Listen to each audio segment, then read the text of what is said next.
Hi, I'm Ryan F. Gassing, and in this video I'm going to be talking about alpha males.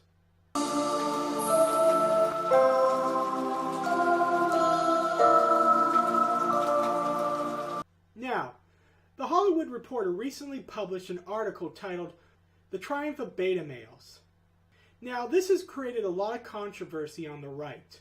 Websites like InfoWars and news stations like Fox News have criticized this article for demonizing alpha males, when that could be further from the truth.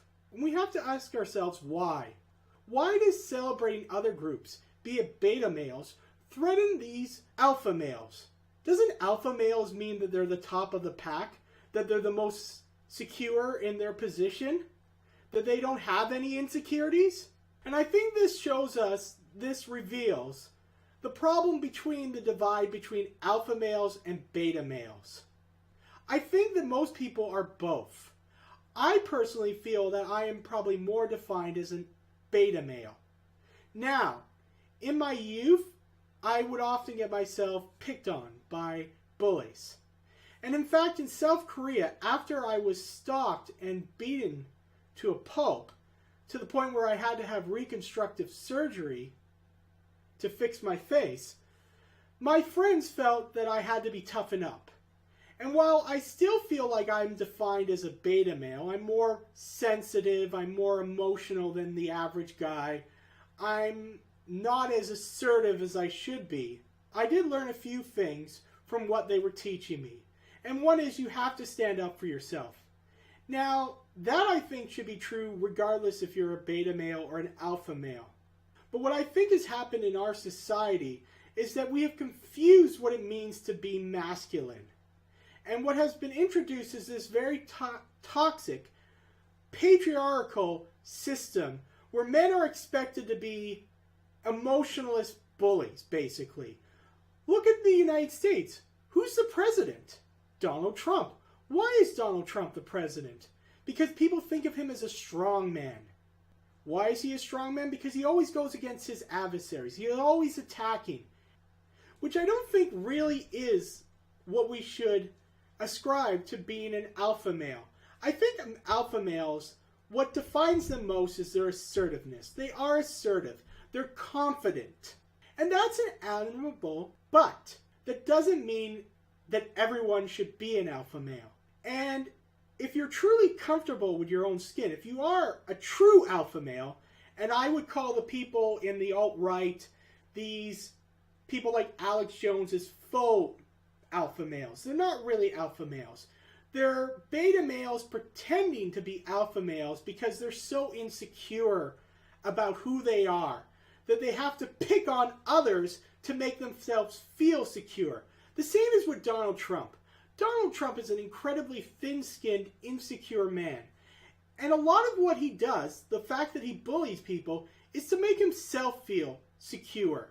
And again, that's not what it really means to be an alpha male. I had to face a lot of alpha males, especially when I was going through that toughening up process, where my friends would introduce me to some real alpha males. And some of them would go after you if they saw any weakness. But again, that didn't mean that they were the kind of bullies. They just didn't like weakness. They didn't respect people who didn't stand up for themselves. Now, some of them were bullies. Some of them weren't.